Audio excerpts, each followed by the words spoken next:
So hi hello welcome back. ಎಲ್ಲರಿಗೂ ನಮಸ್ಕಾರ. Last ಕ್ಲಾಸ್ವರೆಗೂ ಥರ್ಡ್ ಚಾಪ್ಟರ್ ಡೆಮೋಕ್ರಸಿ ಆ್ಯಂಡ್ ಡೈವರ್ಸಿಟಿದು ನಾವು ಕಂಪ್ಲೀಟ್ ಪೋರ್ಷನ್ಸ್ ಏನಿದೆ ಅದನ್ನು ಮುಗಿಸಿದ್ವಿ. ಇನ್ನು ಚಾಪ್ಟರ್ಗೆ ಫೈನಲ್ ಟಚ್ ಬಂದು NCERT ಟೆಕ್ಸ್ಟ್ ಬುಕ್ಕಲ್ಲಿ ಏನು ಕ್ವಶನ್ಸ್ ಇದೆ ಅದಕ್ಕೆ ಆನ್ಸರ್ಸ್ ಹೇಗೆ ಮಾಡೋದು ಅನ್ನೋದು ನೋಡೋಣ. So let's start. Question number 1, discuss 3 factors that determine the outcomes of the politics of social divisions. Last ಕ್ಲಾಸಲ್ಲಿ ಲಾಸ್ಟ್ ಟಾಪಿಕ್ಗೆ ಬಂದು 3 ಫ್ಯಾಕ್ಟರ್ಸ್ ಬಗ್ಗೆ 3 ಡೆಟರ್ಮಿನೆಂಟ್ಸ್ ಅನ್ನೋದ್ರ ಬಗ್ಗೆ ಓದಿದ್ದೀವಿ. ಅದರಲ್ಲಿ ಫಸ್ಟ್ ಬಂದು ಏನಪ್ಪ ಅಂದರೆ 3 factors which determine the outcomes of politics of social divisions. First ಬಂದು the people's perception of their identities. People's perception of their identities ಅಂದರೆ ಮನುಷ್ಯರು ಏನಿರ್ತಾರೆ, ಜನ ತಮ್ಮ ಐಡೆಂಟಿಟಿನ ಹೇಗೆ ನೋಡ್ತಾರೆ. ಸೊ ನಾವು ಅಲ್ಲಿ ಡಿಸ್ಕಸ್ ಮಾಡಿದ್ದೇನಪ್ಪ ಅಂದರೆ ಸಿಂಗ್ಯುಲರ್ ಆಗಿ ನೋಡ್ತಾರಾ, ಮಲ್ಟಿಪಲ್ ಅಲ್ಲಿ ನೋಡ್ತಾರಾ. ಅಂದರೆ ನಾನು ಎಲ್ಲರಿಗಿಂತ ಸಪ್ರೇಟ್. ಫಾರ್ ಎಕ್ಸಾಂಪಲ್ ತಗೊಂಡ್ರೆ ನಾನು ಹಿಂದೂ, ನಾನು ಮುಸ್ಲಿಂ, ಇಷ್ಟೇ ಅವರು ತಮ್ಮ ಐಡೆಂಟಿಟಿನ ಕನ್ಸಿಡರ್ ಮಾಡ್ತಿದ್ರೆ ಇಂಥ ಸಿಚುವೇಶನ್ಸಲ್ಲಿ ಅಕೊಮೊಡೇಟ್ ಮಾಡೋವಂಥದ್ದು ತುಂಬಾ ಡಿಫಿಕಲ್ಟ್ ಆಗುತ್ತೆ. ಅದು ಬಿಟ್ಟು ಮಲ್ಟಿಪಲ್ ಐಡೆಂಟಿಟೀಸ್ನ ಅವರು ಪರ್ಸ್ಯೂ ಮಾಡ್ತಿದ್ರೆ, ಫಾರ್ ಎಕ್ಸಾಂಪಲ್ ಅವನು ಹಿಂದೂ ಇರ್ಬೋದು, ಮುಸ್ಲಿಂ ಇರ್ಬೋದು, ಅದ್ರ ಜೊತೆಗೆ ಅವನು ಯಾರು ಇಂಡಿಯನ್, ಅದು ಇನ್ನೊಂದು ಐಡೆಂಟಿಟಿ ಆಯಿತಾ. ಅದಕ್ಕೂ ಮಿಗಿಲಾಗಿ ಇನ್ನೊಂದು ಐಡೆಂಟಿಟಿ ತಗೊಂಡ್ರೆ ಅವನು ಮನುಷ್ಯ. ಸೊ ಅವನು ಹಿಂದೂ, ಮುಸ್ಲಿಮು, ಜೊತೆಗೆ ಅವನು ಇಂಡಿಯನ್ನು, ಅದರಲ್ಲೂ ಎಲ್ಲದಕ್ಕೂ ಕಾಮನ್ ಪಾಯಿಂಟ್ ಏನು, ಎಲ್ಲರೂ ಮನುಷ್ಯರು. ಸೊ ಈ ಥರ ಕಾಮನ್ ಪಾಯಿಂಟ್ ಇರುತ್ತಲ್ವ, ಅದು ಪವರ್ ಪಾಯಿಂಟ್ ಥರ. ಏನಪ್ಪ ಅಂದರೆ ಈ ಥರ ಒಂದೇ ಪಾಯಿಂಟ್ ಹಿಡ್ಕೊಂಡು ಪೀಪಲ್ಸ್ನ ಅಕೊಮೊಡೇಟ್ ಮಾಡೋದಕ್ಕೆ ತುಂಬಾ ಈಸಿ ಆಗುತ್ತೆ. So first factor which determines the politics of social division is how people perceive their identity. So singular ಆಗಿ ಮಾಡ್ತಾರಾ, ಮಲ್ಟಿಪಲ್ ಆಗಿ ಮಾಡ್ತಾರಾ ಅಂತ. ಸೊ ನೆಕ್ಸ್ಟ್ ಆದಮೇಲೆ ಇನ್ನೊಂದು ಸೆಕೆಂಡ್ ಫ್ಯಾಕ್ಟರ್ ಏನಪ್ಪ ಅಂದರೆ representation of a community by a political leaders or a political party. ಅಂದರೆ political leaders or political parties ಏನಿರುತ್ತೆ ಅದು ಕಮ್ಯುನಿಟೀಸ್ನ ಹೇಗೆ ರೆಪ್ರೆಸೆಂಟ್ ಮಾಡ್ತವೆ ಅಂತ. ಫಾರ್ ಎಕ್ಸಾಂಪಲ್ ಇವಾಗ ಡೆಮೋಕ್ರಸಿಯಲ್ಲಿ ಮಲ್ಟಿಪಲ್ ಪೊಲಿಟಿಕಲ್ ಪಾರ್ಟೀಸ್ ಇರೋವಂಥದ್ದು ಕಾಮನ್ ಪಾಯಿಂಟು. ಸೊ ಆ ಮಲ್ಟಿಪಲ್ ಏನಿದಾವೆ ಪಾರ್ಟೀಸು ಅವು ಒಂದು ಕಮ್ಯುನಿಟಿನ ರೆಪ್ರೆಸೆಂಟ್ ಮಾಡೋವಂಥದ್ದು ಕೂಡ ನಮಗೆ ನ್ಯಾಚುರಲ್ ಆಗಿ ಕಾಣುತ್ತೆ. ಅದು ಕೂಡ ನಾವು ತಪ್ಪು ಅನ್ನೋದಕ್ಕಾಗಲ್ಲ, ಬಟ್ ಏನಂದರೆ ರೆಪ್ರೆಸೆಂಟ್ ಮಾಡುತ್ತೆ. But in which way they are representing their particular community is a point. ಏನಪ್ಪ ಅಂದರೆ while representing a community, if politicians raise demand that are constitutional. ಅಂದರೆ ನಾವು ಡಿಸ್ಕಸ್ ಮಾಡಿದ್ದೀವಿ ಆಲ್ರೆಡಿ, ಕಾನ್ಸ್ಟಿಟ್ಯೂಷನಲ್ ಫ್ರೇಮ್ವರ್ಕ್ ಒಳಗೆ, ವಿತಿನ್ ದ ಕಾನ್ಸ್ಟಿಟ್ಯೂಷನಲ್ ಫ್ರೇಮ್ವರ್ಕ್ ಒಳಗೆ ಏನಾದರೂ ಅವರು ಡಿಮ್ಯಾಂಡ್ಸ್ನ rice ಮಾಡ್ತಿದ್ರೆ ಇದರಿಂದ ಅಕೊಮೊಡೇಷನ್ ಪಾಸಿಬಿಲಿಟೀಸ್ ಹೆಚ್ಚಿರುತ್ತೆ. ಅಂದರೆ ಇದರಿಂದ ಯಾವುದೇ ಎಫೆಕ್ಟ್ ಆಗಲ್ಲ. ಯಾಕಂದರೆ ಕಾನ್ಸ್ಟಿಟ್ಯೂಷನ್ನು ಯಾವತ್ತೂ ಒಬ್ಬರಿಗೆ ಹೆಚ್ಚು ಒತ್ತು ಕೊಟ್ಟು ಇನ್ನೊಬ್ಬರಿಗೆ ಕೀಳಾಗಿ ನೋಡುವಂಥದ್ದು ಅಥವಾ ಅವ್ರಿಗೆ ಡಿಸ್ಕ್ರಿಮಿನೇಟ್ ಮಾಡುವಂಥ ಚಾನ್ಸಸ್ನ ಮಾಡಿಕೊಡಲ್ಲ. ಸೊ ವಿತಿನ್ ದಿ ಕಾನ್ಸ್ಟಿಟ್ಯೂಷನ್ ಫ್ರೇಮ್ವರ್ಕಲ್ಲಿ ಡಿಸಿಷನ್ಸ್ ಏನಾದರೂ ಮಾಡಿದ್ರೆ, ರೆಪ್ರೆಸೆಂಟೇಷನ್ಸ್ ಏನಾದರೂ ಮಾಡಿದ್ರೆ ಅದು ವ್ಯಾಲಿಡ್ ಆಗಿರುತ್ತೆ. But beyond the constitutional framework ಏನಾದರೂ ಡಿಮ್ಯಾಂಡ್ಸ್ ರೈಸ್ ಮಾಡ್ತಿದ್ರೆ ಅದು ಅಕೊಮೊಡೇಟ್ಗೆ ಏನಾಗುತ್ತೆ, ಅಡ್ಡಿ ಆಗುತ್ತೆ. ಅಲ್ಲಿ ಏನಾಗುತ್ತೆ, ಸೋಷಿಯಲ್ ಈ ಡಿಫ್ರೆನ್ಸಸ್ ಏನಿದೆ ಅದು ಡಿವಿಷನ್ಸ್ ಆಗಿ ಕನ್ವರ್ಟ್ ಆಗುತ್ತೆ. ಸೊ ಸೆಕೆಂಡ್ ಪಾಯಿಂಟ್ ಬಂತು representation of a community by a political leaders or a political party. While representing a community, if politicians raise demands that are constitutional, then it is easier to accommodate those demands. Next final point ಬಂದೇನಪ್ಪ ಅಂದರೆ how government reacts to the politics of the divisions. Government ಹೇಗೆ react ಮಾಡುತ್ತೆ ಅನ್ನೋದು. So ನಾನು discuss ಮಾಡೋವಾಗ ಒಂದು ಮನೆಯಲ್ಲಿ ಮತ್ತು ಗಿಫ್ಟ್ದು ಎಕ್ಸಾಂಪಲ್ ಕೊಟ್ಟಿದೆ. ಫಸ್ಟ್ ಬಂದು ನಮ್ಮ ಐಡೆಂಟಿಟಿನ ಪರ್ಸ್ಯೂ ಹೇಗೆ ಮಾಡ್ತೀವಿ, ನಾನು ಮನೇಲಿ ದೊಡ್ಡವನು, ಎಲ್ಲ ಗಿಫ್ಟ್ಸು ನನ್ನ ಹತ್ರನೇ ಇರಬೇಕು ಅನ್ನೋದಾದರೆ ಅದು ಸಿಂಗಲ್ ಐಡೆಂಟಿಟಿ. ಸೊ ನೆಕ್ಸ್ಟ್ ಬಂದು ಹೌ ರೆಪ್ರೆಸೆಂಟ್ಸ್, ಅಲ್ಲಿ ಪಾಲಿಟಿಕ್ಸ್ ಹೇಗೆ ರೆಪ್ರೆಸೆಂಟ್ ಮಾಡುತ್ತೆ ಅಂದರೆ ಅಲ್ಲಿ ದೊಡ್ಡವನು ಅನ್ನೋ ರೀಸನ್ಸ್ನ ಕೊಟ್ಟು ಗಿಫ್ಟ್ಸ್ನ ನನ್ನ ಹತ್ರನೇ ಇರಬೇಕು ಅಂತ ವಾದ ಮಾಡ್ತೀರಾ. ನೆಕ್ಸ್ಟ್ ಥರ್ಡ್ ಬಂದು ಹೌ ಗೌರ್ಮೆಂಟ್ ರಿಯಾಕ್ಟ್ಸ್. ಗೌರ್ಮೆಂಟ್ ಅಂದರೆ ಯಾರು ಬರ್ತಾರೆ, ಅಲ್ಲಿ ಪೇರೆಂಟ್ಸ್ ಬರ್ತಾರೆ. ಪೇರೆಂಟ್ಸು ಹೇಗೆ ರಿಯಾಕ್ಟ್ ಮಾಡ್ತಾರೆ, ಹೌದು ನೀನು ದೊಡ್ಡವನು ನೀನೇ ಇಟ್ಕೋ ಅಂತ ಕೊಟ್ಟರೆ ಅಣ್ಣ ತಮ್ಮಂದ್ರಿಗೆ ಡಿಸ್ಕ್ರಿಮಿನೇಟ್ ಮಾಡ್ದಂಗೆ ಆಗುತ್ತೆ, ಅಲ್ಲೇನಾಗುತ್ತೆ ಡಿವಿಷನ್ಸ್ ಆಗುತ್ತೆ. ಅದು ಬಿಟ್ಟು ಹಾಗೆ ಜಾಡಿಸಿ ಒದ್ದು ಏನಾದರೂ ನಿಮಗೆ ಕುಡಿಸಿದ್ರೆ ಅವಾಗೇನಾಗುತ್ತೆ, ನೀವು ಇನ್ನೂ ಲೆಜೆಂಡ್ ಆಗಿಬಿಡ್ತೀರಾ, ತುಂಬ ರೆಬಲ್ ಆಗಿಬಿಟ್ಟು ಇನ್ನೂ ಹೈ ರಿಯಾಕ್ಟ್ ಮಾಡ್ತೀರಾ. ಸೊ ಗೌರ್ಮೆಂಟ್ ಯಾವ ಥರ ರಿಯಾಕ್ಟ್ ಮಾಡುತ್ತೆ ಅದು ಕೂಡ ಪಾಯಿಂಟ್ ಆಗುತ್ತೆ. ಏನಪ್ಪ ಅಂದರೆ ಗೌರ್ಮೆಂಟು ರೀಸನಬಲ್ ವ್ಯಾಲಿಡ್ ಡಿಮ್ಯಾಂಡ್ಸ್ನ ಅಕ್ಸೆಪ್ಟ್ ಮಾಡಿ ಕಮ್ಯುನಿಟಿನ ಸಪ್ರೆಸ್ ಮಾಡೋದ್ರಿಂದ ಅಕೊಮೊಡೇಟ್ ಈಸಿ ಆಗುತ್ತೆ. ಸೊ ಇಫ್ ಏನಾದರೂ ವ್ಯಾಲಿಡ್ ರೀಸನ್ಸ್ನ ಕೂಡ ಕನ್ಸಿಡರ್ ಮಾಡದೆ ಏನಾದರೂ ಬೇರೆ ಆ್ಯಕ್ಷನ್ಸ್ ತಗೊಂಡ್ರೆ ಅವಾಗೇನಾಗುತ್ತೆ, ಸೋಷಿಯಲ್ ಡಿಫ್ರೆನ್ಸಸ್ಸು ಡಿವಿಷನ್ಸ್ ಆಗಿ ಕನ್ವರ್ಟ್ ಆಗುತ್ತೆ. ಜೊತೆಗೆ ಕಂಟ್ರಿ ಯೂನಿಟಿನ ಮೇಂಟೈನ್ ಮಾಡಬೇಕು ಅಂತ ಡಿಫ್ರೆನ್ಸಸ್ ಏನಿದೆ ಅವ್ರನ್ನ ಹೊಡೆದು ಬಡ್ದು ನೀವು ಇಂಡಿಯನ್ಸ್ದವರು ಮುಚ್ಕೊಂಡು ಇಲ್ಲೇ ಇರಿ ಅಂತ ಅವ್ರನ್ನೇನಾದ್ರು ಹೊಡೆದು ಬಡ್ದು ಕೂರಿಸ್ಕೊಳಕ್ಕೆ ಟ್ರೈ ಮಾಡಿದ್ರೆ ಅವಾಗ ಏನಾಗುತ್ತೆ, ಫಾರ್ ಅ ಪರ್ಟಿಕ್ಯುಲರ್ ಪೀರಿಯಡ್ವರೆಗೂ ಇರ್ತಾರೆ, ಓಕೆ, ಅದಾದಮೇಲೆ ಮತ್ತೆ ಡಿವಿಷನ್ ಸ್ಟಾರ್ಟ್ ಆಗುತ್ತೆ. So third point is the government reaction. ಅದರಲ್ಲಿ if the reasonable demands of the community are suppressed by the government, then it leads to social divisions which in turn threaten the integrity of the country. Final ಆಗಿ ಏನಾಗುತ್ತೆ, entire integrity of the ಕಂಟ್ರಿನೇ break down ಆಗುತ್ತೆ. So country ವಿಭಜನೆ ಆಗುವಂಥ chances ಹೆಚ್ಚಿರುತ್ತೆ. ಯಾಕಂದರೆ ನಮ್ಮ ಸ್ಟಾರ್ಟಿಂಗಲ್ಲಿ ಸೋಷಿಯಲ್ ಡಿಫ್ರೆನ್ಸಸ್ಸು ನಮ್ಮ ಇಂಡಿಯಾದಲ್ಲಿ ಇದ್ವು, ಬ್ರಿಟಿಷ್ ಇರುವಾಗಲೂ ಇದ್ವು, ಹಿಂದೂ ಮುಸ್ಲಿಮ್ಸು ಕ್ರಿಶ್ಚಿಯನ್ಸ್ ಇದ್ವು, ತುಂಬಾ ಬೇರೆ ಬೇರೆ ಡಿಫ್ರೆನ್ಸಸ್ ಇದ್ವು. ಬಟ್ ಈ ಹಿಂದೂ ಮತ್ತು ಮುಸ್ಲಿಮ್ಸ್ಗೆ ಪೊಲಿಟಿಕಲ್ ಮೊಬಿಲೈಸೇಷನ್ಸ್ ಕೊಟ್ಟಾಗ, ಪೊಲಿಟಿಕಲಿ ಅದನ್ನು ರೆಕಗ್ನೈಸ್ ಮಾಡೋಕ್ಕೆ ಸ್ಟಾರ್ಟ್ ಮಾಡಿದಾಗಲೇ ನಮ್ಮ ದೇಶ ವಿಭಜನೆ ಆಗಿದ್ದು. So these are the 3 factors which determine the outcomes of the politics of the social division. So let's move to second question. So next question ಏನಪ್ಪ ಅಂದ್ರೆ, ಎಲ್ಲೋಯ್ತು ಲೇಸರು, ಇಲ್ಲಿ. When does a social difference become a social division? Social division ಆಗಿ ಯಾವಾಗ convert ಆಗುತ್ತೆ? ನಾನು lecture ಮಾಡುವಾಗ ಒಂದು ಕವಿತೆ ಕವನ ಏನಿತ್ತು ಒಂದು ಇಂಗ್ಲೀಷಲ್ಲಿ ಯಾವುದೋ ಒಂದೆರಡು ಸೆಂಟೆನ್ಸ್ ಆ ಕಡೆ ಹಾಕಿದ್ದೆ. ಏನಪ್ಪ ಅಂದ್ರೆ, it is not our differences which divides us, it is our inability to celebrate those differences which divides us. So ಅದೇ ಕವಿನ ಬರೆದ್ಬಿಡಿ ಎಕ್ಸಾಮಲ್ಲಿ ಅಂತ ನಾನು ಹೇಳಲ್ಲ, ಯಾಕಂದರೆ ಅದು ವ್ಯಾಲಿಡ್ ಆಗಲ್ಲ. ಏನಪ್ಪ ಅಂದರೆ ವ್ಯಾಲಿಡ್ ಆನ್ಸರ್ ಬೇಕು, ಕ್ಲಾಸಿಕಲ್ ಆನ್ಸರ್ ಬೇಕು. So answer is, when different social differences overlap one particular social difference gains in provisions, this leads to the creation of social division and tension. ಅಂದರೆ ನಾವು two types of social differences ಬಗ್ಗೆ, social divisions ಬಗ್ಗೆ ನೋಡಿದ್ವಿ. ಒಂದು cross cutting, ಇನ್ನೊಂದು ಓವರ್ಲ್ಯಾಪಿಂಗು. So ಓವರ್ಲ್ಯಾಪಿಂಗಲ್ಲಿ always ಏನಪ್ಪ ಅಂದರೆ differences ಡಿವಿಷನ್ಸಿಗೆ convert ಆಗುವಂಥ ಚಾನ್ಸಸ್ ಹೆಚ್ಚಿತ್ತು. ಕ್ರಾಸ್ ಕಟ್ಟಿಂಗಲ್ಲಿ ಒಂದು ಪವರ್ ಪಾಯಿಂಟ್ ಸಿಕ್ತಿತ್ತು ನಮಗೆ, ಆ ಪವರ್ ಪಾಯಿಂಟ್ನ ಇಟ್ಕೊಂಡು ಈ ಡಿವಿಷನ್ ಫೋರ್ಸ್ ಅನ್ನೋದೇನಿರುತ್ತೆ, ಡಿವೈಡ್ ಆಗುವಂಥ ಫೋರ್ಸ್ನ ನಾವು ಸಪ್ರೆಸ್ ಮಾಡಬಹುದಿತ್ತು. ಇಲ್ಲೇನಪ್ಪ ಅಂದರೆ, when different social differences overlaps one particular social difference gains in provision, this leads to the creation of social division and tension. ಅಂದರೆ ಎಕ್ಸಿಸ್ಟಿಂಗ್ ಆಗಿ ಒಂದು ಸೋಷಿಯಲ್ ಡಿಫ್ರೆನ್ಸ್ ಎಲ್ಲರ ಮಧ್ಯೆ ಇರುತ್ತೆ, ಅದಕ್ಕಿಂತ ಹೆಚ್ಚಾಗಿ ಅಂದರೆ ಎಕ್ಸಿಸ್ಟಿಂಗ್ ಇರೋದ್ರ ಜೊತೆಗೆ ಇನ್ನೊಂದು ಸೋಷಿಯಲ್ ಡಿಫ್ರೆನ್ಸ್ ಬಂದು ಅದು ಇದಕ್ಕಿಂತ ಹೆಚ್ಚಾಗಿ ಆದರೆ ಅವಾಗೇನಾಗುತ್ತೆ, ಡಿಫ್ರೆನ್ಸಸ್ಸು ಡಿವಿಷನ್ಸ್ ಕ್ರಿಯೇಟ್ ಆಗಿ ಟೆನ್ಷನ್ಸ್ ಡೆವಲಪ್ ಆಗುವಂಥ ಚಾನ್ಸಸ್ ಹೆಚ್ಚಿರುತ್ತೆ. ಇದಕ್ಕೆ ಎಕ್ಸಾಂಪಲ್ ಬಂದು ನಾರ್ದರ್ನ್ ಐರ್ಲ್ಯಾಂಡು ತಗೊಳ್ಳಿ. ಆ ನಾರ್ದರ್ನ್ ಐರ್ಲ್ಯಾಂಡಲ್ಲಿ ಏನಪ್ಪ ಅಂದರೆ, ಅಲ್ಲಿ ಕ್ಲಾಸ್ ಮತ್ತು ರಿಲಿಜಿಯನ್ ಎರಡೂ ಓವರ್ಲ್ಯಾಪ್ ಆಗ್ತಿತ್ತು. ಹೇಗೆ ಅಂದರೆ, ಫಸ್ಟು ರಿಲಿಜಿಯನ್ಸಲ್ಲಿ ಇಬ್ಬರು ಕ್ರಿಶ್ಚಿಯನ್ಸೇ ಓಕೆ, ಬಟ್ ಅದರಲ್ಲಿ ಕ್ಯಾಥೋಲಿಕ್ಸ್ ಮತ್ತು ಪ್ರೊಟೆಸ್ಟೆಂಟ್ಸ್ ಅಂತ ಎರಡು ಸೆಟ್ಸ್ ಅಂತೀವಿ, ಅದನ್ನು 2 ಸೆಟ್ಸ್ ಥರ ಡಿವೈಡ್ ಆಗಿತ್ತು. ಸೊ ಫಸ್ಟ್ ಡಿಫ್ರೆನ್ಸಸ್ ಬಂದು ಏನಪ್ಪ ಅಂದರೆ, ಇಬ್ಬರಲ್ಲೂ ಫಸ್ಟ್ ಡಿಫ್ರೆನ್ಸಸ್ ಇದ್ರು ಕ್ಯಾಥೋಲಿಕ್ಸ್ ಮತ್ತು ಪ್ರೊಟೆಸ್ಟೆಂಟ್ಸ್. ಇದ್ರ ಜೊತೆಗೆ ಇದ್ರ ಮೇಲೆ ಏನಾಗ್ತಿತ್ತು, ಕ್ಲಾಸ್ ಓವರ್ಲ್ಯಾಪ್ ಆಗ್ತಿತ್ತು. ಕ್ಲಾಸ್ ಏನಪ್ಪ ಅಂದರೆ, ಇವರು ಕ್ಯಾಥೋಲಿಕ್ಸ್ ಅನ್ನೋರು ಯಾರಿದ್ರು ಅವರು ತುಂಬಾ ಪುವರ್ ಆಗಿದ್ದರು. ಫಸ್ಟೇ ಅವ್ರು ಕ್ಯಾಥೋಲಿಕ್ಸ್ ಅಂತ ಅವ್ರನ್ನ ಡಿಸ್ಕ್ರಿಮಿನೇಟ್ ಮಾಡ್ತಿದ್ರು, ಅದ್ರ ಜೊತೆಗೆ ಅವರು ಪುವರ್ ಆಗಿರ್ತಿದ್ರು. ಮತ್ತು ಈ ಪ್ರೊಟೆಸ್ಟೆಂಟ್ಸ್ ಏನಿದ್ರು ಅವರು ಯೂಶ್ವಲಿ ರಿಚ್ ಆಗಿರ್ತಿದ್ರು. ಸೊ ಇಲ್ಲೇನಪ್ಪ ಅಂದರೆ, ಕ್ಲಾಸ್ ಮತ್ತು ರಿಲಿಜಿಯಸ್ ಎರಡು ಏನಿದೆ ಓವರ್ಲ್ಯಾಪ್ ಆಗ್ತಿದೆ. ಸೊ ಇದರಲ್ಲಿ ಏನಾಗುತ್ತೆ ಅಂದರೆ, ಇಲ್ಲಿ ಅಕೊಮಡೇಟ್ ಮಾಡೋದು ತುಂಬಾ ಕಷ್ಟ ಆಗುತ್ತೆ. ಸೊ ಇಲ್ಲಿ ಈ ಡಿಫ್ರೆನ್ಸಸ್ ಏನಿದೆ ಡಿವಿಷನ್ಸ್ ಆಗಿ ಕನ್ವರ್ಟ್ ಆಗುವಂಥ ಚಾನ್ಸಸ್ ಹೆಚ್ಚಿರುತ್ತೆ. As a results there are conflict between the 2 religions groups. ಅಲ್ಲಿ ಏನಾಯಿತು, ಕಾನ್ಫ್ಲಿಕ್ಟ್ ಆಯಿತು, ತುಂಬ ವಾರೇ ನಡೀತು, ತುಂಬ ಜನ ಸತ್ತೋದ್ರು ಕೂಡ, ತುಂಬ ಲಾಸಸ್ ಕೂಡ ಆಯಿತು. ಈ ಥರ ಸೋಷಿಯಲ್ ಡಿಫ್ರೆನ್ಸಸ್ ಡಿವಿಷನ್ಸ್ ಆಗಿ ಕನ್ವರ್ಟ್ ಆಗುತ್ತೆ. ಇದ್ರದ್ದೇ ಇನ್ನೊಂದು ಎಕ್ಸಾಂಪಲ್ಸು ಈ ಆಫ್ರಿಕನ್ ಅಮೇರಿಕನ್ಸ್ದು ಕೂಡ ತಗೋಬೋದು. ಅಲ್ಲಿ ಆಫ್ರಿಕನ್ ಅಮೇರಿಕನ್ಸ್ ಇದ್ದರು, ಅದೇ ವೈಟ್ ಮತ್ತು ಬ್ಲ್ಯಾಕ್ಸ್ ಇಬ್ಬರು ಇದ್ದರು. ಅವ್ರು ಬ್ಲ್ಯಾಕ್ಸ್ ಇರೋದ್ರಿಂದ ಅವ್ರನ್ನ ಆಲ್ರೆಡಿ ಡಿಸ್ಕ್ರಿಮಿನೇಟ್ ಮಾಡ್ತಿದ್ರು. ಸೊ ಡಿಸ್ಕ್ರಿಮಿನೇಷನ್ ಒಂದು ಕಡೆಗೆ ಅವ್ರು ಡಿಫ್ರೆನ್ಸಸ್ ಆಗಿ ಅವ್ರ ಕಷ್ಟದಲ್ಲಿದ್ದರೆ, ಇನ್ನೊಂದೇನಪ್ಪ ಅಂದರೆ ಬ್ಲ್ಯಾಕ್ ಪಾವರ್ಟಿ ಅವ್ರು ತೋರಿಸ್ತಿದ್ರಲ್ಲ, ಶೂಸ್ ಹಾಕ್ಕೊಳ್ದಿರ ಸಾಕ್ಸಿಂದ ಮೆಡಲ್ಸ್ ತಗೊಂಡಿದ್ರು ಅಂತ, ವಿಚ್ ಶೋಸ್ ದೇರ್ ಪಾವರ್ಟಿ, ಅಂದರೆ ಅವ್ರ ಬಡತನವನ್ನು ತೋರಿಸ್ತಿದ್ರು.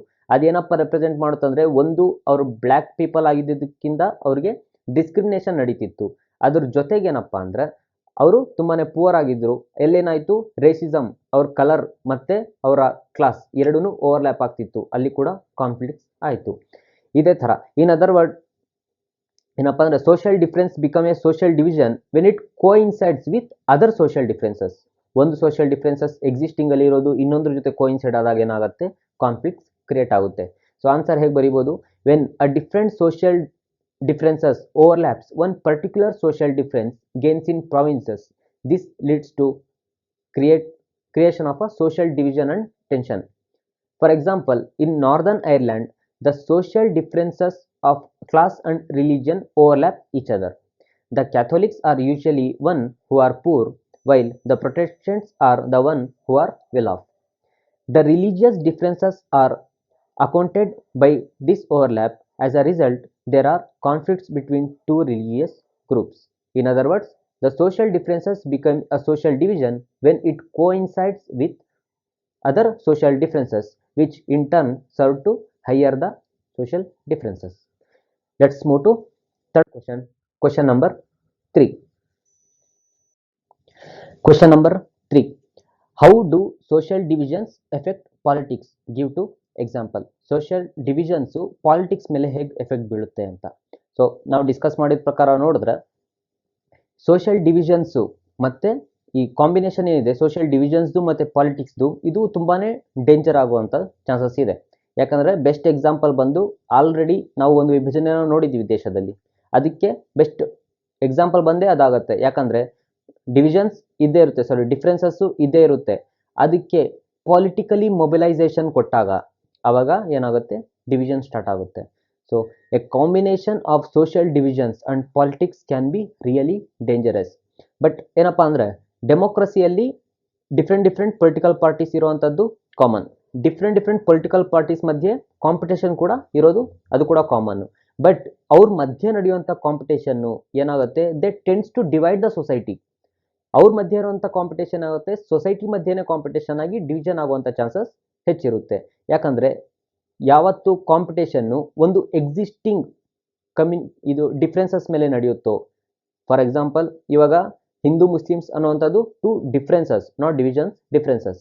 ಈ ಡಿಫ್ರೆನ್ಸಸ್ ಮೇಲೆ ಪೊಲಿಟಿಕಲ್ ಲೀಡರ್ಸ್ ಬರ್ತಾರೆ, ಪೊಲಿಟಿಕಲ್ ಪಾರ್ಟೀಸ್ ಮಾಡ್ತಾರೆ. ಎಕ್ಸಿಸ್ಟಿಂಗ್ ಡಿಫ್ರೆನ್ಸಸ್ ಮೇಲೆ ಒಬ್ಬ ಲೀಡರ್ ಇಟ್ಕೊಂಡು ನಾನು ಬರೀ ಹಿಂದೂಗಳಿಗೆ ಲೀಡರು, ನಿಮಗೆ ಇದು ಮಾಡ್ತೀನಿ, ನೀವು ನನಗೆ ಸಪೋರ್ಟ್ ಮಾಡಿದಾದರೆ ಇದು ನಮ್ಮದೇ ದೇಶ ಆಗುತ್ತೆ ಅಂತ ಅವ್ರಿಗೆ ಆ ಥರ ಇದು ಕೊಟ್ಟು, ಮತ್ತು ಈ ಕಡೆ ಮುಸ್ಲಿಮ್ಸ್ ಅವ್ರ ಕಡೆ ನಾನು ಮುಸ್ಲಿಮ್ಸ್ಗೆ ಮಾತ್ರ ಲೀಡರು, ನಿಮಗೆ ಮಾತ್ರ ಇದು ದೇಶನೇ ನಮ್ಮದು, ಈ ಥರ ಏನಾದರೂ ಮಾಡಿದ್ರೆ ಇಲ್ಲೇನಾಗುತ್ತೆ, ಎಕ್ಸಿಸ್ಟಿಂಗ್ ಡಿಫ್ರೆನ್ಸಸ್ ಮೇಲೆ ಏನಾದರೂ ಪಾಲಿಟಿಕ್ಸ್ ನಡೆಸೋದಕ್ಕೆ ಸ್ಟಾರ್ಟ್ ಮಾಡಿದ್ರೆ, ಅಂದರೆ ಎಕ್ಸಿಸ್ಟಿಂಗ್ ಡಿಫ್ರೆನ್ಸಸ್ ಮೇಲೆ ಏನಾದರೂ ಕಾಂಪಿಟೇಷನ್ ನಡೆಸೋಕ್ಕೆ ಸ್ಟಾರ್ಟ್ ಮಾಡಿದ್ರೆ ಏನಪ್ಪ ಆಗುತ್ತೆ, ಡೀಪ್ ಕಟ್ ಸ್ಟಾರ್ಟ್ ಆಗುತ್ತೆ. ಏನಾಗುತ್ತೆ, ಮತ್ತೆ ವಿಭಜನೆ ಆಗುವಂಥ ಚಾನ್ಸಸ್ ಹೆಚ್ಚಿರುತ್ತೆ, ಕಾನ್ಫ್ಲಿಕ್ಟ್ ಆಗುತ್ತೆ, ಅದು ದೇಶದ ಇಂಟಿಗ್ರಿಟಿನ ಡ್ಯಾಮೇಜ್ ಮಾಡೋ ಥರ ಆಗುತ್ತೆ. ಇದು ಒಂದು ಕಡೆ. ಆದರೆ ಇನ್ನೊಂದು ಕಡೆ ಏನಪ್ಪ ಅಂದರೆ ಎಲ್ಲ ಪೊಲಿಟಿಕಲ್ ಪಾರ್ಟೀಸ್ ಏನು ಕಮ್ಯುನಿಟಿನ ಒಂದು ಪರ್ಟಿಕ್ಯುಲರ್ ಡಿಫ್ರೆನ್ಸಸ್ನ ರೆಪ್ರೆಸೆಂಟ್ ಮಾಡುತ್ತೋ ಅದು not always danger also. Because ಇವಾಗ ಒಂದು ಸೊಸೈಟಿಯಲ್ಲಿ ಲೋಯರ್ ಸ್ಟಾರ್ಟ್ ವೀಕರ್ ಸೆಕ್ಷನ್ ಏನಿರುತ್ತೆ, ಒಂದು ಟ್ರೈಬಲ್ ಪೀಪಲ್ಸ್ ಇರ್ತಾರೆ, ಅವ್ರ ಗ್ರೀವೆನ್ಸ್ನ ಅವ್ರ ನೆಸೆಸಿಟೀಸ್ನ ರೆಪ್ರೆಸೆಂಟ್ ಮಾಡೋದ್ರಿಂದ ಏನು ಡಿವಿಷನ್ ಆಗುತ್ತೆ ಅಂತ ಹೇಳೋದಕ್ಕಾಗಲ್ಲ. ಯಾಕಂದರೆ ಅವ್ರಿಗೂ ಸರಿಯಾದ ಹಕ್ಕು ಸಮಾನತೆ ಕೊಡಿಸಿ ಸಮಾಜದಲ್ಲಿ ಈಕ್ವಲ್ ಸ್ಟೇಟ್ ಆಗಿ ತರೋದಕ್ಕೆ ಅದು ಸಹಾಯ ಆಗುತ್ತೆ. ಸೊ ಇದರಲ್ಲೇನಪ್ಪ ಅಂದರೆ ಮಾತಾಡೋರು ಎರಡೂ ಮಾತಾಡ್ತಾರೆ, ಡಿವಿಷನ್ಸ್ ಆಗುತ್ತೆ ಅಂತಾನೂ ಮಾತಾಡ್ತಾರೆ, ಇಲ್ಲ ಕರೆಕ್ಟ್ ರೂಟ್ನ ಅಪ್ರೋಚ್ನ ಫಾಲೋ ಮಾಡಿದ್ರೆ ಅಕೊಮಡೇಟ್ ಮಾಡೋದಕ್ಕೂ ಹೆಲ್ಪ್ ಆಗುತ್ತೆ ಅಂತ. ಸೊ ಆನ್ಸರ್ ಏನಪ್ಪ ಅಂದರೆ 2 ಎಕ್ಸಾಂಪಲ್ಸ್ ಇಲ್ಲಿ ಎರಡನ್ನೂ ಕೊಡ್ಕೋಬೋದು, ಒಂದು ನೆಗೆಟಿವ್ ಒಂದು positive. A combination of social divisions and politics can be really dangerous. A democracy involves competition among various political parties, as their competition tends to divide the society. If they start competing in terms of some existing social divisions, then it can convert those social divisions into political divisions, which can lead to conflict, violence and even disintegration of the country. ಅಂದರೆ existing differences ಮೇಲೆ ಏನಾದರೂ ಅವರು competition ಮಾಡೋಕ್ಕೆ start ಮಾಡಿದ್ರೆ ಆ differences particular social differences ಏನಾಗುತ್ತೆ, political differences ಆಗಿ convert ಆಗುತ್ತೆ. ಆಬ್ವಿಯಸ್ಲಿ ಪೊಲಿಟಿಕಲ್ ಡಿಫ್ರೆನ್ಸಸ್ ಸ್ಟಾರ್ಟ್ ಆದರೆ ಕಾನ್ಫ್ಲಿಕ್ಟ್ ಸ್ಟಾರ್ಟ್ ಆಗುತ್ತೆ, ಅಲ್ಲಿ ಡಿಸ್ಇಂಟಿಗ್ರೇಷನ್ ಆಫ್ ದ ಕಂಟ್ರಿ ವಿಭಜನೆ ಆಗುವಂಥ ಚಾನ್ಸಸ್ ಕೂಡ ಹೆಚ್ಚಿರುತ್ತೆ. ಆ್ಯಂಡ್ ಅದಕ್ಕೆ ಬೆಸ್ಟ್ ಎಕ್ಸಾಂಪಲ್ ಬಂದು ಯುಗೋಸ್ಲಾವಿಯಾ. ಈ ಯುಗೋಸ್ಲಾವಿಯಾ ಅನ್ನುವಂಥ ದೇಶ ಮೊದಲು ಇದೆ ಅಂತ ಹೇಳೋಕ್ಕಾಗಲ್ಲ. ಯಾಕಂದರೆ ನಾನು ಆಲ್ರೆಡಿ ಹೇಳಿದ್ದೆ, ಯುಗೋಸ್ಲಾವಿಯಾ ಅನ್ನೋದು ಮೊದಲು ಒಂದೇ ದೇಶ ಆಗಿತ್ತು. ಅದರಲ್ಲಿ ಏನಪ್ಪ ಅಂದರೆ ಜಸ್ಟ್ ಜನರಲ್ ಆಗಿ ತಗೊಳ್ಳಿ, ಅದರಲ್ಲಿ 6 ಟೈಪ್ಸ್ ಆಫ್ ಸೋಷಿಯಲ್ ಡಿಫ್ರೆನ್ಸಸ್ ಇದ್ವು, 6 ಟೈಪ್ ರಿಲಿಜಿಯಸ್ ಇದ್ವು ಅಂತಾನೆ ಅನ್ಕೊಳ್ಳಿ. ಅಲ್ಲಿ 6 ಟೈಪ್ ರಿಲಿಜಿಯಸ್ ಮೇಲೆ 6 ಪೊಲಿಟಿಕಲ್ ಪಾರ್ಟೀಸ್ ಇದ್ವು. ಅವರು ಆ ಎಕ್ಸಿಸ್ಟಿಂಗ್ ಡಿಫ್ರೆನ್ಸಸ್ ಮೇಲೆ ಅವ್ರು ಏನು ಮಾಡೋಕ್ಕೆ ಪಾಲಿಟಿಕ್ಸ್ ನಡೆಸೋದಕ್ಕೆ ಸ್ಟಾರ್ಟ್ ಮಾಡಿದ್ರು. ಇದರಿಂದ ಫೈನಲ್ ಏನಾಯಿತು, ಯುಗೋಸ್ಲಾವಿಯಾ ಅನ್ನೋ ಇದ್ದಿದ್ದು ಒಂದೇ ಒಂದು ಕಂಟ್ರಿ 6 ಇಂಡಿಪೆಂಡೆಂಟ್ ಕಂಟ್ರಿ ಆಗಿ ಡಿವೈಡ್ ಆಗೋಯ್ತು. ಅಲ್ಲಿ ಅಕೊಮಡೇಟ್ ಮಾಡೋದಕ್ಕೆ ಚಾನ್ಸಸ್ ಸಿಗಲಿಲ್ಲ, ಸೊ ಕಂಟ್ರಿ ಡಿವೈಡ್ ಆಗೋಯ್ತು. ಇವಾಗ ಯುಗೋಸ್ಲಾವಿಯಾ ಅನ್ನೋ ಕಂಟ್ರಿನೇ ಇಲ್ಲ. ಇನ್ನೊಂದೇನಪ್ಪ ಅಂದರೆ, however the combination of social divisions and politics is not always negative. Any time ನೆಗೆಟಿವೇ ಇಲ್ಲ, ಯಾಕಂದರೆ the political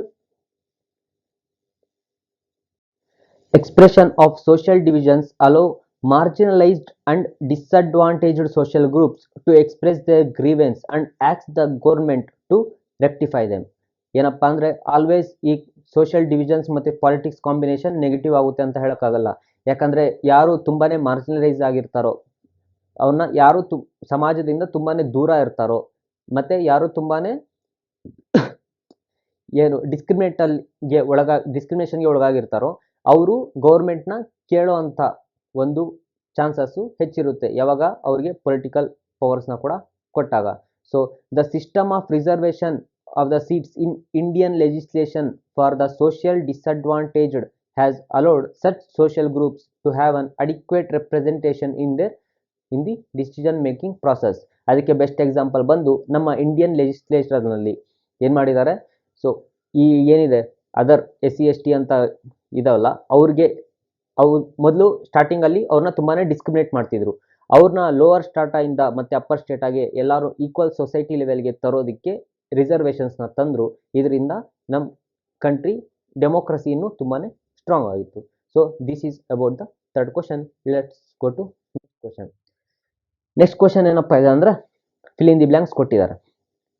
Dash social differences creates possibilities of deep social divisions and tensions, and dash social differences do not usually lead to conflicts. Already discuss ಮಾಡಿರ್ತೀವಿ, ಏನಪ್ಪ ಅಂದರೆ ಯಾವ social ಡಿಫ್ರೆನ್ಸಸ್ಸಿಂದ ಏನು divisions start ಆಗುತ್ತೆ, divisions ಮತ್ತು ಟೆನ್ಷನ್ ಸ್ಟಾರ್ಟ್ ಆಗುತ್ತೆ ಅಂತ. ಯಾವುದ್ರ ಬಗ್ಗೆ ಹೇಳ್ತಿದ್ದಾರೆ, ಇದು ಓವರ್ಲ್ಯಾಪಿಂಗ್ ಸೋಷಿಯಲ್ ಡಿಫ್ರೆನ್ಸಸ್ ಬಗ್ಗೆ ಹೇಳ್ತಿದ್ದಾರೆ.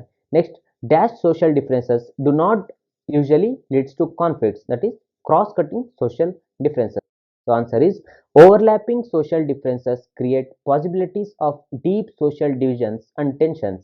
Cross-cutting social differences do not usually lead to conflicts. Let's move to the next question.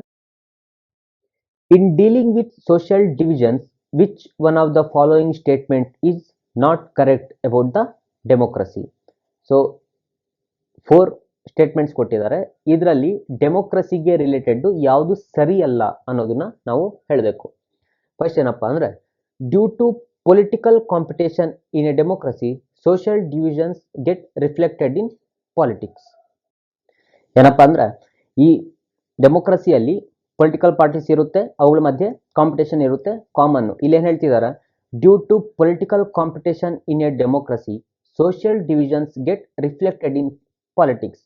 ಅಂದರೆ ಈ ಕಾಂಪಿಟೇಷನ್ಸಿಂದ ಸೋಷಿಯಲಲ್ಲಿ ಇರುವಂಥ ಡಿಫ್ರೆನ್ಸಸ್ ಏನಾಗುತ್ತೆ, ಪಾಲಿಟಿಕ್ಸಲ್ಲಿ ರಿಫ್ಲೆಕ್ಟ್ ಆಗುತ್ತೆ ಅಂತ ಹೇಳ್ತಿದ್ದಾರೆ. ಅಂದರೆ ಎದ್ದು ಕಾಣುತ್ತೆ, ಡಿಫ್ರೆನ್ಸಸ್ ಏನಿದೆ ಅನ್ನೋದು ಎದ್ದು ಕಾಣುತ್ತೆ ಅಂತ ಈ ಫಸ್ಟ್ ಸ್ಟೇಟ್ಮೆಂಟ್ ಹೇಳ್ತಿದೆ. ಸೆಕೆಂಡ್ ಸ್ಟೇಟ್ಮೆಂಟ್ ಏನಪ್ಪ ಹೇಳ್ತಿದೆ, in a democracy it is possible for communities to voice their grievance in a peaceful manner. ಅಂದರೆ ಇನ್ನು ಡೆಮೋಕ್ರಸಿಯಲ್ಲಿ ಏನು ಪಾಸಿಬಿಲಿಟೀಸ್ ಏನಿದೆ ಅಂದರೆ, ಈ ಕಮ್ಯುನಿಟೀಸ್ ಏನಿರುತ್ತೆ ಗ್ರೀವೆನ್ಸ್, ಅವಿಗೆ ಬೇಕಾಗಿರುವಂಥದ್ದು ಅಗತ್ಯಗಳನ್ನು ಏನು ಪೀಸ್ಫುಲ್ಲಾಗಿ ಅವರು ವಾಯ್ಸ್ ರೈಸ್ ಮಾಡಿ ಕೇಳೋವಂಥ ಸಾಧ್ಯತೆಗಳನ್ನು ಇದು ಮಾಡಿಕೊಡುತ್ತೆ ಅಂತ ಸೆಕೆಂಡ್ ಸ್ಟೇಟ್ಮೆಂಟ್ ಹೇಳ್ತಿದೆ. Third one, democracy is the best way to accommodate social diversity. So ಈ ಸೋಷಿಯಲಲ್ಲಿ ಡೈವರ್ಸಿಟಿ ಏನಿದೆ, ಬೇರೆ ಬೇರೆ ಡಿಫ್ರೆನ್ಸಸ್ ಏನಿದೆ, ಇವುಗಳೆಲ್ಲಾನು ಡಿವಿಷನ್ಸ್ ಆಗಿ ಕನ್ವರ್ಟ್ ಆಗದೆ ಒಟ್ಟುಗೂಡಿಸೋದಕ್ಕೆ ಅಕೊಮಡೇಟ್ ಮಾಡೋದಕ್ಕೆ democracy is the best way ಅಂತ ಈ ಸ್ಟೇಟ್ಮೆಂಟ್ ಹೇಳ್ತಿದೆ. Fourth one, democracy always leads to disintegration of society on the basis of social divisions. So fourth one ಏನಪ್ಪ ಹೇಳ್ತೀವಿ ಅಂದರೆ, ಈ ಡೆಮೋಕ್ರಸಿ ಅನ್ನೋದೇನಿದೆ ಇದು always leads to disintegration of the society on the basis of ಡಿವಿಷನ್ಸ್ನ ಏನು disintegrate ಮಾಡುತ್ತೆ, ಅಂದರೆ ವಿಭಜನೆ ಮಾಡುವಂಥದ್ದು ಹೆಚ್ಚು ಮಾಡುತ್ತೆ ಈ ಡೆಮೋಕ್ರಸಿ ಅಂತ ಹೇಳ್ತಿದೆ. ಸೊ ಈ 4ರಲ್ಲಿ ವಿತ್ ರೆಸ್ಪೆಕ್ಟ್ ಟು ಡೆಮೋಕ್ರಸಿ ಯಾವುದು ರಾಂಗ್ ಅಂತ ಇವರು ಕೇಳ್ತಿದ್ದಾರೆ. First one, due to political competition in a democracy social divisions get reflected in politics. ಇದು ರೈಟ್. ಯಾಕಂದ್ರೆ ಎಕ್ಸಿಸ್ಟಿಂಗ್ ಸೋಷಿಯಲ್ ಡಿಫ್ರೆನ್ಸಸ್ ಏನಿದೆ, ಫಾರ್ ಎಕ್ಸಾಂಪಲ್ ಆಲ್ರೆಡಿ ಹೇಳಿದೆ ರಿಸರ್ವೇಷನ್ಸ್ ಮ್ಯಾಟರ್ನ. ಸೊ ಲೋಯರ್ ಸ್ಟೇಟ್ ಏನಿದೆ ಅವುಗಳ ಮೇಲೆ ಈ ಪಾಲಿಟಿಕ್ಸ್ನ ಇಂಪ್ಲಿಮೆಂಟ್ ಮಾಡೋದ್ರಿಂದ ಆ ಡಿಫ್ರೆನ್ಸಸ್ಸು ಏನು ಎದ್ದು ಕಾಣುತ್ತೆ. ಇದರಿಂದ ನಾವು ಎಲ್ಲರಿಗೂ ಈಕ್ವಾಲಿಟಿನ ಮೇಂಟೈನ್ ಮಾಡೋದಕ್ಕೆ ಆಗುತ್ತೆ. So first one is, pen ತಗೊಳ್ಳಿ, ಟಿಕ್ ಹಾಕಿ, first one is right. B, in a democracy it is possible for the communities to voice their grievance in a peaceful manner. Yes, ಇವಾಗ ಡೆಮೋಕ್ರಸಿ ಅಂದ್ರೆ ಏನು? Democracy ಅಂದ್ರೇನೆ ಪ್ರಜಾಪ್ರಭುತ್ವ. ಪ್ರಜಾಪ್ರಭುತ್ವ ಅಂದ್ರೆ ಪ್ರಜೆಗಳದೇ ಪ್ರಭುತ್ವ ಅದು. ಸೊ ಅಲ್ಲಿ ಏನಿರುತ್ತೆ, ಪ್ರಜೆಗಳಿಗೆ ಹಕ್ಕಿರುತ್ತೆ ವಾಯ್ಸ್ನ ರೈಸ್ ಮಾಡಿ ತಮ್ಮ ಅಗತ್ಯಗಳ ಬಗ್ಗೆ ಗೌರ್ಮೆಂಟ್ ಹತ್ರ ಮಾತಾಡೋದಕ್ಕೆ. So in a democracy it is possible to for communities to voice their grievance in a peaceful manner. ಅದು right. Third one, democracy is the best way to accommodate social diversity. ಇದನ್ನ already first chapter ಇಂದಾನು ನೋಡ್ಕೊಂಬಂದ್ರೆ ನಮ್ಗೆ ಅರ್ಥ ಆಗುತ್ತೆ. ಪ್ರಜಾಪ್ರಭುತ್ವ ಅಂದ್ರೆ ಏನು? ಪವರ್ ಶೇರಿಂಗ್ ಆಗಿದೆ. ಪವರ್ ಶೇರಿಂಗ್ ಆಗಿದೆ ಅಂದ್ರೆ ಏನು? ಅಕೊಮಡೇಟಿಂಗ್ ಅಪ್ರೋಚ್ ನ ಫಾಲೋ ಮಾಡಿದೀವಿ ಅಂತ. So C answer is also right. ಈ ಥರ್ಡ್ ಒನ್ ಏನಪ್ಪಾ ಅಂದ್ರೆ, democracy always leads to disintegration of the society on the basis of social divisions. So this one is going to be wrong. ಯಾಕಂದ್ರೆ ನಾ ಹೇಳಿದೆ differences ಮತ್ತೆ politics combination it's not always negative. Any time ಅದು ಡಿವಿಷನ್ಸ್ನೇ create ಮಾಡುತ್ತೆ ಅಂತ ಹೇಳೋದಕ್ಕಾಗಲ್ಲ. ಯಾಕಂದರೆ positive Vena approach ಮಾಡಿದ್ರೆ ಅದನ್ನು ಪಾಸಿಟಿವ್ ಆಗಿ ಕನ್ವರ್ಟ್ ಮಾಡ್ಬೋದು. So answer is D, which is not right. Not right means answer correct, but ಅದು democracy with respect to wrong. ನಾವು ರಾಂಗ್ ಇರೋದನ್ನ ರೈಟ್ ಮಾಡಿ ಆನ್ಸರ್ ಮಾಡಬೇಕು. ಕನ್ಫ್ಯೂಸ್ ಆಗಬೇಡಿ. D is the right answer. Let's go to question number 6. Consider the following 3 statements A B C. Which of the statement is correct. ಮತ್ತೆ ಅವಾಗ ಅಲ್ಲಿ ತಪ್ಪು ಯಾವುದು ಅಂತ ಹುಡುಕಿದೀವಿ, ಇವಾಗ ಸರಿ ಯಾವುದು ಅನ್ನೋದನ್ನ ಹುಡ್ಕೋಣ. First, social divisions take place when social differences overlaps. ಏನಪ್ಪಾ ಅಂದರೆ ಸೋಷಿಯಲ್ ಡಿವಿಷನ್ಸ್ ಯಾವಾಗ ಬರುತ್ತೆ ಅಂದರೆ, ವಿಭಜನೆ ಯಾವಾಗ ಬರುತ್ತೆ ಅಂದರೆ ಈ ಡಿಫ್ರೆನ್ಸಸ್ ಏನಿದೆ ಅವು ಓವರ್ಲ್ಯಾಪ್ ಆದಾಗ. ಬಿ ಏನಪ್ಪ ಅಂತಿದ್ರೆ, it is possible that a person can have multiple identities. ಅಂದರೆ ಒಂದೇ ಪರ್ಸನ್ ಹತ್ರ ಒಂದು ತುಂಬಾನೇ ಬೇರೆ ಬೇರೆ ಐಡೆಂಟಿಟೀಸ್ ಇರುತ್ತೆ ಅಂತ ಸೆಕೆಂಡ್ ಸ್ಟೇಟ್ಮೆಂಟ್ ಹೇಳ್ತಿದೆ. Third one, social divisions exist in only big countries like India. ಅಂದರೆ ಈ ಸೋಷಿಯಲ್ ಡಿವಿಷನ್ಸ್ ಏನಿದೆ ಇದು ಜಸ್ಟ್ ಇಂಡಿಯಾ ಥರ ದೊಡ್ಡ ದೊಡ್ಡ ರಾಷ್ಟ್ರಗಳಲ್ಲಿ ಮಾತ್ರನೇ ಇರುತ್ತೆ ಅಂತ ಏನು ಥರ್ಡ್ ಪಾಯಿಂಟ್ ಹೇಳ್ತಿದೆ, ಈ ಥರ್ಡ್ ಸ್ಟೇಟ್ಮೆಂಟ್ ಹೇಳ್ತಿದೆ. ಇವುಗಳಲ್ಲಿ ಕರೆಕ್ಟ್ ಆಗಿರುವಂಥದ್ದು ಯಾವುದು? First one, social division takes place when a social difference overlaps. ನಾವು ಓವರ್ಲ್ಯಾಪಿಂಗ್ ಸೋಷಿಯಲ್ ಡಿಫ್ರೆನ್ಸಸ್ ಮತ್ತೆ ಕ್ರಾಸ್ ಕಟಿಂಗ್ ಸೋಷಿಯಲ್ ಡಿಫ್ರೆನ್ಸಸ್ ಬಗ್ಗೆ ಆಲ್ರೆಡಿ ಡಿಸ್ಕಸ್ ಮಾಡಿದ್ದೀವಿ. ಅಲ್ಲಿ ಏನಪ್ಪಾ ಇತ್ತು ಅಂದರೆ, overlapping social differences leads to conflicts and disintegration of the country. So first one is correct answer. B, it is possible that a person can have multiple identities. Obviously ನಾವು ಇದನ್ನ 3 determinants ಅಲ್ಲಿ ಓದುವಾಗ how can people perceive that identities, singular multiple ಅಂತ. ಅಂದರೆ singular ಆಗಿ ಅಂದರೆ ಅವನು ಉದ್ದೇಶಪೂರ್ವಕವಾಗಿ ನಾನು ಹಿಂದೂ, ನಾನು ಮುಸ್ಲಿಮ್ಸ್ ಅಂತ ಅವನೇ ಫಿಕ್ಸ್ ಆಗೋದ್ರೆ ಅದು singular identity. But it is possible that he can have more than one identity, that is a multiple identities. For example, ಅವ್ನು ಹಿಂದೂ, ಅವ್ನು ಮುಸ್ಲಿಂ, ಓಕೆ, ಒನ್ ಐಡೆಂಟಿಟಿ. ಅವ್ನು Indian, that is also his identity. ಅದಕ್ಕಿಂತ ದೊಡ್ಡದು ಅವ್ನು ಮನುಷ್ಯ, ಅದು ಇನ್ನೊಂದು identity. ಅಲ್ಲೇ 3 ಐಡೆಂಟಿಟಿ ಆಯಿತು. ನಾವು ಇನ್ನೊಂದು ಯಾವ ವರ್ಡ್ ಕನೆಕ್ಟ್ ಮಾಡಿಕೊಂಡು ನಮ್ಮ ಓನ್ ಐಡೆಂಟಿಟೀಸ್ ನಾವು ಕ್ರಿಯೇಟ್ ಮಾಡ್ಕೋಬಹುದು. So it is possible that a person can have multiple identities. So second statement is also right. Third one, social divisions exists in only big countries like India. This one is wrong. ಯಾಕಂದ್ರೆ social differences ಈ divisions ಏನಿದೆ India ಅಂತ ದೊಡ್ಡ ಕಂಟ್ರಿಯಲ್ಲಿ ಮಾತ್ರನೇ ಇಲ್ಲ. For example ನಾವು first chapter ಹೋಗೋಣ, ಮತ್ತೆ ಶ್ರೀಲಂಕಾ ಮತ್ತೆ ಬೆಲ್ಜಿಯಂ ತಗೊಳ್ಳಿ. ಬೆಲ್ಜಿಯಂನಲ್ಲಿ ಅಲ್ಲಿ ಕೂಡ ರೀಜನಲ್ ಡಿಫ್ರೆನ್ಸಸ್ ಇದ್ವು. ರೀಜನಲ್ ಡಿಫ್ರೆನ್ಸಸ್ ಜೊತೆಗೆ ಲಿಂಗ್ವಿಸ್ಟಿಕ್ ಡಿಫ್ರೆನ್ಸಸ್ ಇದ್ವು, ಲ್ಯಾಂಗ್ವೇಜ್ ಬೇಸಿಸ್ ಮೇಲೆ ಡಿಫ್ರೆನ್ಸಸ್ ಇದ್ವು. ಅಲ್ಲಿ ಅವ್ರು ಅಕೊಮಡೇಟ್ ಅಪ್ರೋಚ್ ಮಾಡಿದ್ರು, ಕಾನ್ಫ್ಲಿಕ್ಟ್ಸ್ ಕ್ರಿಯೇಟ್ ಆಗಲಿಲ್ಲ. ಬಟ್ ವೆನ್ ಕಮ್ಸ್ ಟು ಶ್ರೀಲಂಕಾದಲ್ಲಿ ಲ್ಯಾಂಗ್ವೇಜ್ ಬೇಸಿಸ್ ಮೇಲೆ ಡಿಫ್ರೆನ್ಸಸ್ ಇದ್ವು. ಅದ್ರ ಜೊತೆಗೆ ಆ ಲ್ಯಾಂಗ್ವೇಜ್ ಜೊತೆಗೇನು ರಿಲಿಜಿಯಸ್ ಡಿಫ್ರೆನ್ಸಸ್ ಕೂಡ ಇದ್ವು. ಎಷ್ಟಿದೆ? ಬೆಲ್ಜಿಯಂ ಸೈಜ್ ಎಷ್ಟಿದೆ? ನಮ್ಮ ಇಂಡಿಯಾದಲ್ಲಿ ಇರುವಂಥ ಹರಿಯಾಣ ಅಷ್ಟು ಮಾತ್ರನೇ ಇದೆ. ಮ್ಯಾಕ್ಸಿಮಮ್ ಅಂದರೆ 1 ಕೋಟಿ ಜನ ಇರ್ಬೋದು ಅಷ್ಟೇ. ನಮ್ಮ ಕಂಟ್ರಿಯಲ್ಲಿ ಇರುವಂಥದ್ದು ಒಂದೊಂದು ಸ್ಟೇಟ್ ಕೂಡ ಒಂದೊಂದು ಕಂಟ್ರಿಗೆ ಸಮ ಇದೆ. ಸೊ ಆ ಥರ ಸಣ್ಣ ಸಣ್ಣ ಸ್ಟೇಟ್ಗಳಲ್ಲೂ ಕೂಡ ಡಿಫ್ರೆನ್ಸಸ್ ಇದೆ. So this C statement is wrong one. So only A and B is correct. That is option C, option B where only A and B is correct. Now let's move to question 7th one. Arrange the following statement in a logical sequence and select the right answer by using the code given below. ಇದನ್ನ ಕೊಟ್ಟಿರೋಂಥ ಕ್ವಶನ್ಸ್ನ ಏನಪ್ಪಾ ಅಂದ್ರೆ rearrange ಮಾಡಬೇಕು. ABCD ಅಂತ ಏನು ಕೊಟ್ಟಿದ್ದಾರೆ rearrange ಮಾಡಿ ಯಾವ್ದಾದ್ಮೇಲೆ ಯಾವುದು ಅನ್ನೋದನ್ನ ನಾವು ನೋಡಬೇಕು. ಫಸ್ಟ್ ಸ್ಟೇಟ್ಮೆಂಟ್ ಬಂದು ಬಟ್ ಆಲ್ ಪೊಲಿಟಿಕಲ್, ಇದರಲ್ಲಿ ಡೈರೆಕ್ಟ್ ಆಗಿ ಆನ್ಸರ್ಗೆ ಹೋಗೋಣ. ಏನಪ್ಪಾ ಅಂದ್ರೆ first some social differences may result in social divisions. Social divisions of one kind or other exist in most countries. ಏನಪ್ಪಾ ಅಂದ್ರೆ ಸೋಷಿಯಲ್ ಡಿಫರೆನ್ಸಸ್, ಕೆಲವೊಂದು ಸೋಷಿಯಲ್ ಡಿಫರೆನ್ಸಸ್ ಸೋಷಿಯಲ್ ಡಿವಿಷನ್ಸ್ ಆಗಿ ಕನ್ವರ್ಟ್ ಆಗುತ್ತೆ. ಜೊತೆಗೆ social divisions of one kind or other exist in most countries, ಅಂದ್ರೆ ಒಂದಲ್ಲ ಒಂದ್ ಥರದ social differences each and every ಕಂಟ್ರಿಯಲ್ಲಿ ಇದ್ದೇ ಇರುತ್ತೆ. Parties try to win political support by appealing to social divisions. ಅಂದ್ರೆ ಏನು ಪೊಲಿಟಿಕಲ್ ಪಾರ್ಟೀಸ್ ಇರುತ್ತೆ ಅವರು ಈ ಸೋಷಿಯಲ್ ಡಿವಿಷನ್ಸ್ನ ಬೇಸ್ ಆಗಿ ಇಟ್ಕೊಂಡು ಅದ್ರ ಮೇಲೆ ಅಪೀಲ್ ಮಾಡಿ ಸಪೋರ್ಟ್ ತಗೊಳುತ್ತೆ ವಿನ್ ಆಗೋದಕ್ಕೆ. ಬಟ್ ಆದರೆ all political expression of social divisions need not to be always dangerous. ಅಂದರೆ ಎಲ್ಲ political expressions of social divisions ಏನಿದೆ ಅದು ಆಲ್ವೇಸ್ ಡೇಂಜರಸ್ ಆಗಿ ಇರೋದಿಲ್ಲ. ಸೊ ಇಲ್ಲೇನಪ್ಪ ಅಂದರೆ ಆರ್ಡರ್ ವೈಸ್ ತಗೋಬೇಕು ಅಂದರೆ ಫಸ್ಟ್ ಡಿ ಬರುತ್ತೆ, ಆಮೇಲೆ ಬಿ, ಅದಾದಮೇಲೆ C and A. So answer is A, that is DBCA. ಇದು ಆ್ಯಕ್ಚುಲಾಗಿ ಏನು ತಗೊಂಡಿದ್ದಾರೆ ಅಂದರೆ ಟೆಕ್ಸ್ಟ್ ಬುಕ್ಕಲ್ಲಿ ಕೊಟ್ಟಿರೋಂಥ ಸೆಂಟೆನ್ಸಸ್ನೇ ನೀವು ಟೆಕ್ಸ್ಟ್ ಬುಕ್ ಕ್ಲಿಯರಾಗಿ ಓದಿದ್ರೆ ಯಾವ ಲೈನ್ ಆದಮೇಲೆ ಯಾವ ಲೈನು ಅಂತ ನೆನ್ಪಿಟ್ಕೊಳ್ಳೋ ಥರ ಓದಿದ್ರೆ ಇದನ್ನು ಆನ್ಸರ್ ಮಾಡ್ಬೋದಿತ್ತು. Let's go to question. Among the following which country suffered disintegration due to political fights on the basis of religious and ethnic identities? Belgium, India, Yugoslavia, Netherland. ಇಲ್ಲೇನಿದೆ ಬೆಲ್ಜಿಯಂ ಅಲ್ಲಿ ಯಾವುದೇ ಥರ ಕಾನ್ಫ್ಲಿಕ್ಟ್ಸ್ ಆಗಿಲ್ಲ, ಡಿಫ್ರೆನ್ಸಸ್ ಆಗಿಲ್ಲ, ಅಲ್ಲೇನೂ ಆಗಿಲ್ಲ. Next ಇಂಡಿಯಾಗೆ ಬಂದರೆ ನಮ್ಮ ಇಂಡಿಯಾದಲ್ಲಿ ಡೆಮೋಕ್ರಸಿ ತುಂಬಾ ಸ್ಟ್ರಾಂಗ್ ಇದೆ, divisions and after independence after constitution ಯಾವುದೇ ಡಿವಿಷನ್ಸ್ ಆಗಲಿಲ್ಲ. But when come to Yugoslavia ಬಗ್ಗೆ ಮಾತಾಡಿದ್ದೀವಿ. ಅಲ್ಲಿರೋ ಪೊಲಿಟಿಕಲ್ ಲೀಡರ್ಸ್ ಏನು ಮಾಡಿದ್ರು, ಎಕ್ಸಿಸ್ಟಿಂಗ್ ಸೋಷಿಯಲ್ ಡಿಫ್ರೆನ್ಸಸ್ ಮೇಲೆ ಪಾಲಿಟಿಕ್ಸ್ ಮಾಡೋಕ್ಕೆ ಸ್ಟಾರ್ಟ್ ಮಾಡಿದ್ರು. ಇದರಿಂದ ಏನಾಯಿತು, ಯುಗೋಸ್ಲಾವಿಯಾ ಒಂದು ಇಂಡಿಪೆಂಡೆಂಟ್ ಕಂಟ್ರಿ ಏನಾಯಿತು, it divided into 6 independent countries.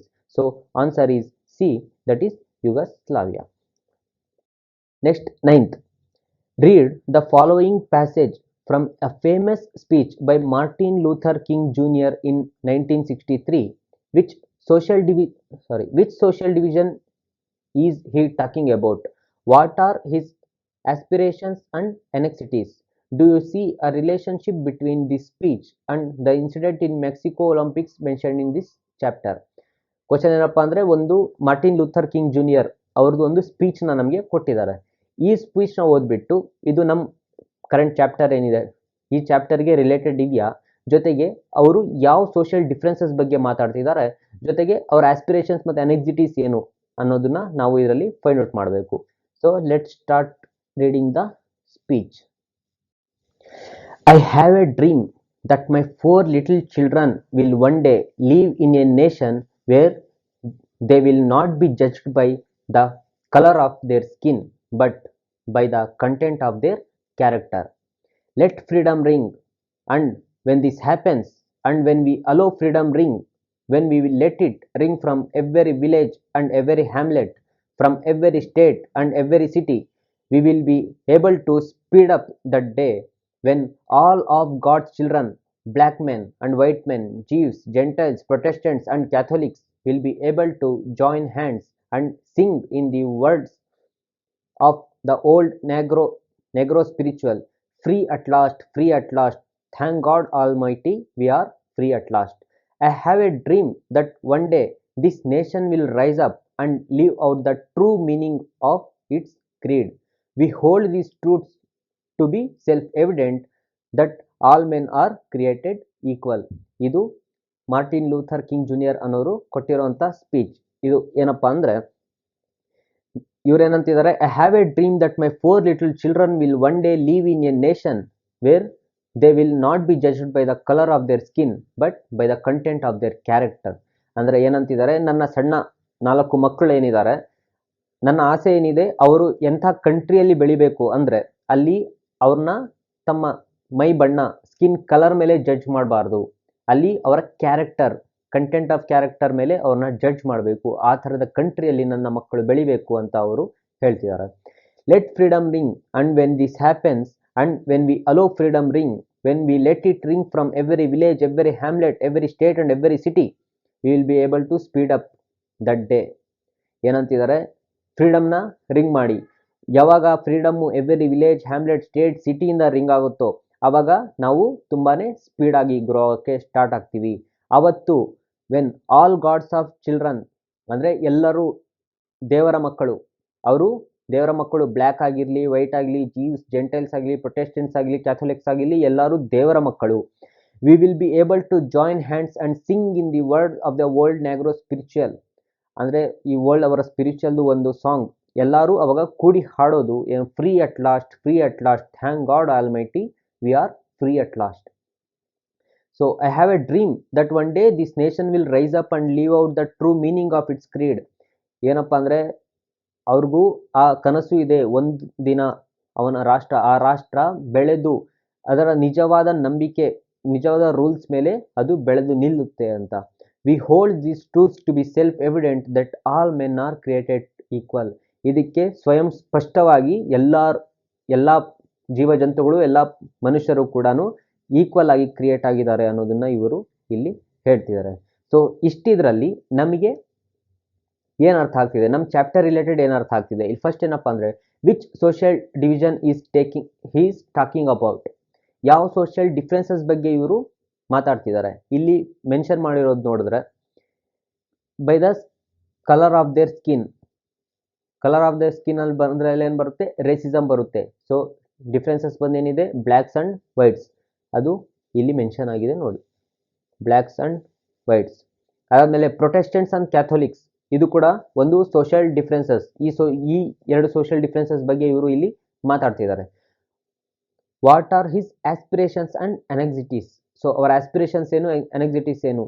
ಅವರು ಫ್ರೀಡಮ್ ಬಗ್ಗೆ ಮಾತಾಡ್ತಿದ್ದಾರೆ. ಎಲ್ಲರೂ ಕೂಡಿ ಬಾಳಬೇಕು, ಎಲ್ಲರೂ ಕೂಡಿ ಬಾಳೋದ್ರಿಂದ ತುಂಬಾ ಬೆಳವಣಿಗೆ ಏನು ಸ್ಪೀಡಪ್ ಆಗುತ್ತೆ ಅಂತ ಇವರು ಅಲ್ಲಿ ಹೇಳ್ತಿದ್ದಾರೆ. ಜೊತೆಗೆ the incident in Mexico Olympics mentioned in this chapter. So ಇವ್ರ ಸ್ಪೀಚು ಈ ಮೆಕ್ಸಿಕೋ ಒಲಿಂಪಿಕ್ಸ್ ಚಾಪ್ಟರಲ್ಲಿ ಏನು ಮೆನ್ಷನ್ ಮಾಡಿದ್ವಿ ಅದಕ್ಕೂ ರಿಲೇಟೆಡ್ ಇದೆಯಾ ಅಂತ. ಹೌದು, ಯಾಕಂದರೆ ಇಲ್ಲಿ ಎಲ್ಲರೂ ಈಕ್ವಲ್ ಅಂತಿದ್ದಾರೆ. ಅದಕ್ಕೆ ಅಲ್ಲಿ ಮೆಕ್ಸಿಕೋನಲ್ಲಿ ಆಸ್ಟ್ರೇಲಿಯನ್ ಅಥ್ಲೆಟ್ ಕೂಡ ಅಲ್ಲಿ ಆಫ್ರಿಕನ್ ಅಮೇರಿಕನ್ಸ್ಗೆ ಅಲ್ಲಿ ಸಪೋರ್ಟ್ ಮಾಡ್ತಿದ್ದು ಒಂದೇ ಒಂದು ರೀಸನ್ಗೆ, that is a humanity.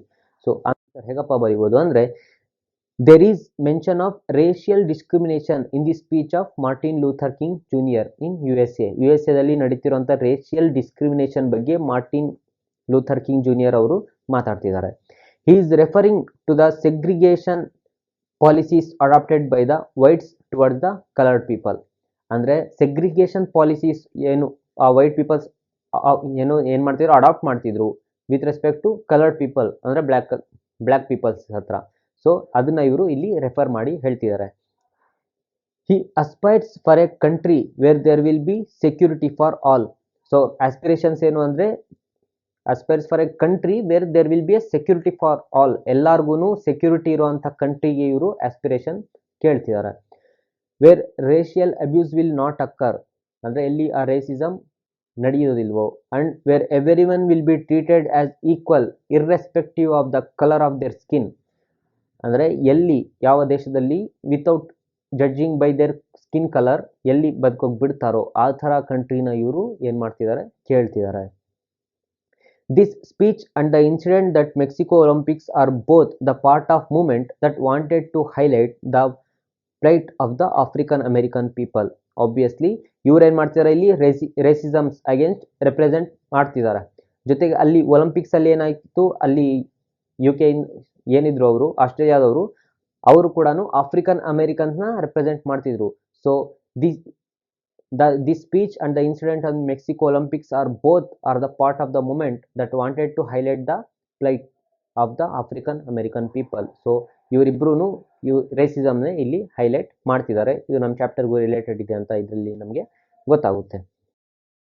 So ಇಲ್ಲಿಗೆ ಚಾಪ್ಟರ್ ನಂಬರ್ 3 ಡೆಮೋಕ್ರಸಿ ಆ್ಯಂಡ್ ಡೈವರ್ಸಿಟಿನ ಕಂಪ್ಲೀಟ್ ಆಗಿ ಮುಗಿಸಿದ್ದೀವಿ. ಅದರದ್ದು ಡೀಟೇಲ್ ಲೆಕ್ಚರ್ಸ್ನು ಕೂಡ ನೋಡಿದ್ದೀವಿ. ಅದಾದಮೇಲೆ ಫೈನಲಿ NCERT ಸೊಲ್ಯೂಷನ್ಸ್ ಏನಿದೆ ಅದನ್ನು ಕೂಡ ಮಾಡಿದ್ದೀವಿ.